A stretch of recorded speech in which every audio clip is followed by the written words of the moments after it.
Hey guys, Liliana here with a quick read for you guys from the Dragon Wisdom and the Chakra Wisdom Oracle cards. On the bottom of the deck with the Dragon Wisdom, we have gratitude. So your dragons are reminding you to stay in that space of gratitude, most definitely. Gratitude over attitude. And underneath that, your prayers, they have heard them and they have been working on them. And also we've got this Merlin energy. So, you know, the magic is happening behind all of the scenes, right? You're moving away from fear. You've realized that fear does not serve you, you know, and fear is the lie.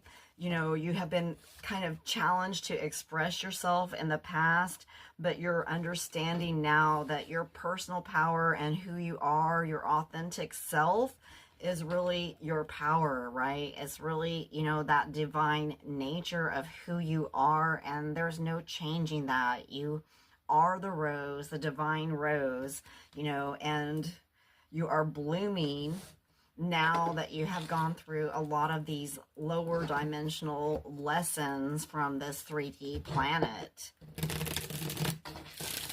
We'll go ahead and get some Chakra Wisdom Oracle cards here.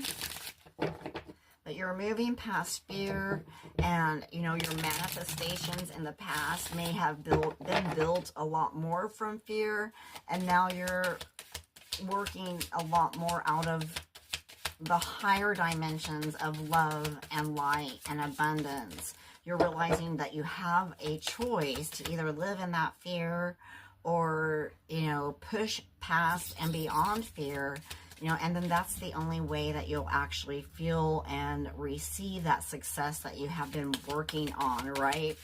And that's kind of like you're stepping into your Merlin magician energy, you know, changing those thoughts from fear to positivity. And, you know, you are enabling yourself now in order to be able to succeed, you know, in a lot higher timeline, a lot, you know, different perspective than what you had worked from before. So you may have had a really challenging, you know, childhood, and, you know, a lot of programming, negative programming that you dealt with from childhood, but you're understanding that just because you were programmed a certain way doesn't mean you have to be a certain way and live that way, right? And you're understanding the power of yourself and the power of loving yourself